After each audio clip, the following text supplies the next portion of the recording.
bem-vindos a mais uma aula aqui no meu canal. Eu sou o professor Alan e estarei apresentando para vocês a continuação do nosso estudo referente à disciplina Cálculo Numérico.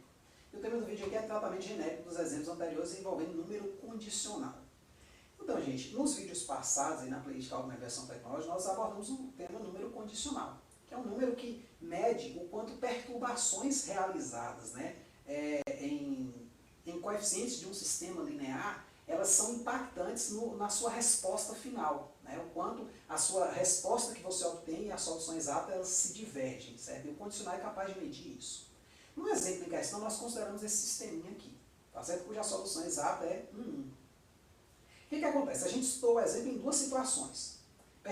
Uma perturbação foi realizada nesta parte aqui, que é a matriz de coeficientes, e outra foi realizada nesse vetor B aqui. E obtivemos o seguinte: ao perturbar esse sistema aqui, né, trocando aqui 0,999 por 0,998, né, nós obtivemos o quê? Como solução 9,98, tal, vezes 10 a menos 4, né, ou seja, algo relativamente perto de zero, bem diferente desse 1. Né, e nós produzimos aqui o seguinte: 1,998, tal, vezes 10 elevado a zero, ou seja, 1,99 é aproximadamente 2, que é muito distante desse cara aqui.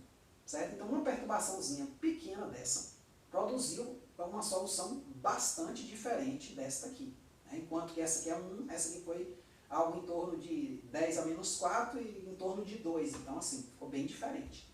E aí, para nosso espanto ainda maior, no outro vídeo, a gente atacou esse outro sistema aqui, onde a gente produziu agora uma modificação aqui, ó. Ele pegou esse carinha 2.001 e botou 0. Anulou aqui, aquela velha aproximação que a gente gosta de fazer. Né? E aí o que acontece? Para nossa surpresa, a solução deste sistema aqui, que é muito parecido com esse, né, deu isso aqui, ó, menos 998,999, que é aproximadamente 999 negativo, e aqui 999,999, que é aproximadamente 1000, ou seja, nós achamos como resposta o vetor menos 999 e 1000 na segunda coordenada. Então perceba que uma modificação muito minúscula aqui produz um sistema cuja solução é muito divergente.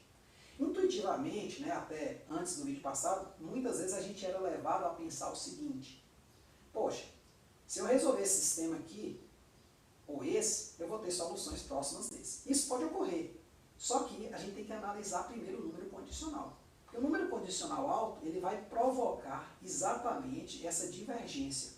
Por isso que lá no vídeo eu até botei os exemplos como o título é efeito borboleta. Por quê? Porque é a ideia lá que o bater das asas de uma borboleta lá no Japão pode provocar um terremoto em outra parte do mundo bem distante. Claro que aí é uma coisa mais figurativa, mas é nesse sentido mesmo. Uma pequena alteraçãozinha nesse sistema aqui, a gente pode estar achando que está resolvendo este, né? Ou seja, achando que está achando uma solução próxima desse, quando na verdade não está. E o pior, o que engana mais ainda, é que se a gente pegar esse cara aqui, esse vetor aqui, testar aqui, vai dar perto disso. O resíduo vai dar pequeno. E se eu testar esse cara aqui, ó, também vai dar perto de 2.001, né, e 1.999. Isso aqui é perigoso. Então a gente tem que tomar muito cuidado, né? Isso aí foi batido nos vídeos passados. Se você não viu, veja lá. Então, aqui eu vou tratar um pouco de maneira genérica esse sisteminha aqui. Da seguinte forma: ó, considere a matriz A igual a 1, 1 mais epsilon, 1 menos epsilon e 1. Por que essa matriz? Vamos olhar aqui. Esse epsilon meu é positivo, viu? Olha, associado a essa matriz eu tenho esse sistema aqui. Então, pensando nesse sistema, o que eu fiz? Eu peguei aqui 1, somei mais um epsilonzinho 0.001, gerei esse primeiro cara e subtraí depois 0.001 de 1 aqui e gerei esse cara. Então, vamos analisar esta matriz aqui, o condicional dela, certo? Que aí, num caso particular, para epsilon igual a 0.001, pode ser aplicado nesse sistema. Aí nós temos o seguinte, ó. Temos que a inversa de A-1 é dado por isso aqui. Você fala, pô, professor, que inversa chata de calcular, né? Olha, tem uma alternativa que é o wolfram-alpha, você pode fazer por escalonamento, é um pouco chato mesmo, né? Porque é algébrico, né? Tem outras regrinhas, você pode pegar um sobre o determinante, e troca os elementos aqui dessa diagonal, inverte o sinal desse. Tem umas regrinhas aí para 2 por 2, né? O problema é que isso vai aumentando, e como é que a gente faz? Uma alternativa, você pode usar essa plataforma aqui, ó, que é a wolfram-alpha. Aqui, ó. Wolfram. Pode ser o simulado, eu acho que também faz, eu não cheguei a testar lá. Então você tem aqui, ó, inv, eu vou digitar assim, inv, e aqui eu vou abrir um parênteses e aí dentro eu vou botar minha matriz, ó. Minha matriz aqui ela é botada entre chaves, ó. Tem uma chave principal e vai ter a chave da primeira linha, que vai ser 1,1 mais A. Eu não tenho epsilon para botar A. Aí eu vou fechar uma chave, que eu já gerei um elemento de uma linha. E aqui vai ser 1 menos A, vírgula, 1. Fecho chave, fecha outra chave. Se eu der Enter aqui, o que vai acontecer? Eu tenho aqui minha matriz, conforme está lá, só que com A ao invés de epsilon. E aqui eu tenho a inversa. Perceba que aqui fora está 1 sobre A ao quadrado. Lá está epsilon a menos 2. É porque aí, se eu pegar o A ao quadrado no denominador, eu posso passar para cima como A menos 2. Pronto, obtenho minha matriz conforme está lá. Beleza? Você pode até olhar para essa aqui até melhor. Mas vamos lá. Então está aqui minha matrizinha, tem um epsilon a menos 2 aqui, que seria 1 sobre epsilon ao quadrado. Beleza? Então o que a gente precisa, gente? A gente precisa calcular o condicional da matriz A. Então a gente precisa da norma dessa matriz e da norma dessa. Né? Então a norma de A é o quê? É o máximo, né? Até esqueci, estou engolindo a barra máxima aqui. Ó. É o quê? É o módulo desse cara mais o módulo desse, ou o máximo do módulo desse mais o módulo desse. Então eu vou ter aqui o módulo de 1 mais é, botei barrinha dupla, mas é barrinha simples aqui. É a barrinha aqui do módulo mesmo.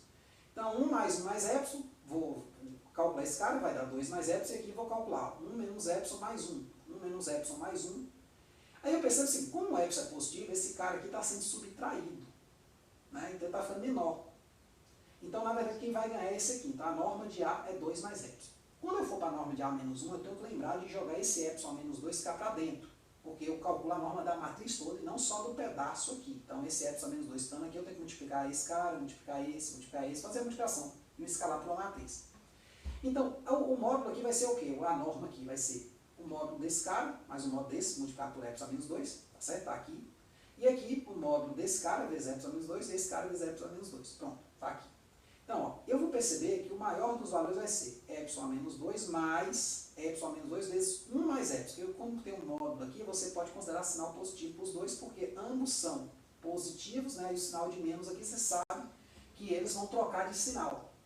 Então, entre esta primeira coordenada e esta aqui, eu vou perceber que o maior vai ser esta aqui, que vai ser esse cara mais esse cara aqui com os sinais trocados aqui dentro. Pronto, vai dar isso. Então, o condicional é o que, gente? Ó, o condicional de A é a norma de A menos 1 vezes a norma de A. Ou norma de A vezes norma de A menos 1, tanto faz. Aí você vai ter o quê? Esse cara, norma de A menos 1, vezes esse cara, norma de A. Então, vai dar isso aqui, ó. Epsilon a menos 2, 2 mais epsilon, vezes 2 mais epsilon. Isso aqui. Esse cara vezes esse, gente, dá ele ao quadrado. E epsilon a menos 2 eu posso passar aqui para baixo. Então eu posso botar aqui em evidência. Aí para facilitar a nossa análise, a gente pode fazer o seguinte. Observe que essa parte aqui de cima, 2 mais epsilon, é maior que 2, né? Então eu posso criar uma desigualdade aqui dizendo o seguinte, ó, 2 mais epsilon é maior que 2, então isso aqui de cima, ó, é maior que 4. E aí o epsilon ao quadrado fica epsilon ao quadrado. Certo? Então eu crio esse limitante inferior para o condicional. Então vamos analisar a partir dele. Então, eu tenho aqui o meu sisteminha. Aí, ó, se supomos epsilon igual a 0.001, no exemplo 59, que é o exemplo que nós passamos, temos que, se o epsilon for menor que 10 a menos 3, ou seja, ao invés de pegar a igualdade, eu peguei a desigualdade. Tá certo? Ou seja, menor que 0.001 temos aqui, então o epsilon ao quadrado eleva esses dois lados ao quadrado, vai dar isso aqui. Aí eu posso passar esse 10 a menos 6 dividindo, e esse epsilon a menos 2 dividindo, fazendo um produto cruzado. Ele fica um aqui, divide, geramos isso. Eu vou multiplicar os dois caras por 4. Por que os dois por 4? Porque eu quero gerar esse cara aqui, que foi o que a gente achou no slide anterior, no finalzinho, ó. Tá aqui, tá vendo? Então, beleza, ó, multiplicando por 4, nós temos esta relação aqui. Pô, professor, mas observe, ó, esse cara aqui, ele era menor que o condicional, porque de fato, ó, volta aqui no slide anterior, o condicional é maior que ele. Então, continuando aqui, ó, temos que esse cara, né, continua o condicional sendo maior que ele. Né? Aqui, na verdade, era maior estrito, viu? Mas tudo bem. Então, como o condicional é maior que esse cara que pelo slide anterior, e esse cara é maior do que esse, por essa consideração que a gente fez, então o condicional é maior que esse último. O que significa isso, gente? 4 sobre 10 a menos 6 é 4 vezes 10 a 6, é 4 milhões. Então o condicional de A é maior que 4 milhões. A gente sabe que no caso do nosso exemplo específico, o nosso condicional deu 4 milhões, 4.001. Tá certo? Voltando aqui, ó, vamos voltar aqui umas aulas, ó. 4 milhões e 4.001, certo? Mas a gente achou uma cota para ele, uma cota que é 4 milhões, que é menor do que essa aqui, beleza, como a gente colocou ali embaixo. Então o que acontece, ó? O que isso significa? O que esse númerozinho significa? Significa o seguinte, assim, uma pequena perturbação em A ou B, da ordem de 10 a menos 3, que foram as duas que foram provocadas, volta aqui no sistema, ó. Uma foi provocada aqui, apagando esse cara, que foi uma perturbação de 10 a menos 3 negativa, e a outra foi provocada, né, foi esse cara, e a outra foi provocada aqui, também uma perturbação de 10 a menos 3, né? Então, olha só, perturbaçãozinha de 0,001 pode produzir uma perturbação 4 vezes 10 a sexta vezes maior na solução do sistema associado a x igual a b. Ou seja, a propagação aí foi explosiva. E de fato foi isso que ocorreu, porque, ó, volta aqui. Nós tínhamos aqui o seguinte, vamos pegar esse último sistema, né? Nós provocamos uma perturbação aqui, que é 0,001. E uma das coordenadas, pelo menos, vamos analisar pelo menos uma, essa aqui foi para 1000. Sabe o que isso significa? Que a gente partiu de 0,001 e foi para 1000 de distância em relação a coisa, ou seja, uma distância de 1 milhão, praticamente. Tá certo? Então perceba que a coisa é perigosa. Então o que fica a lição daí? Cuidado com a aproximação, cuidado com o instrumento de medida que você usa. Essa aqui é uma das últimas aulas do curso, porque a importância dela, eu diria que é, eu coloco ela como a aula mais importante do ponto de vista de entender o que é uma computação eficiente. Né? Quando a gente começou a estudar o condicional, a gente viu lá que ele diz o seguinte, é o quão bom, né, no caso de um sistema pelo menos, né, o quão bom o método numérico vai ser aplicado àquele problema. Ou seja, se a gente vai conseguir tratar de maneira aceitável, né, um problema por um método numérico. E muitas vezes a gente não consegue tratar um problema por um método numérico. Ou pelo menos assim, ele não é adequado em princípio, a gente tem que fazer adequações. Né? A gente não pode sair aplicando um método para achar uma equação, né, uma solução de uma equação de qualquer jeito, resolver um sistema de qualquer jeito. A gente viu que inclusive, né, os métodos iterativos, né, eles nem convergem sempre. Né? Então assim, a gente tem que ter as hipóteses para estar aplicando as coisas. E o ideal é quando você trabalhar com um sistema tiver um problema mais robusto, tente verificar o condicional dessa matriz.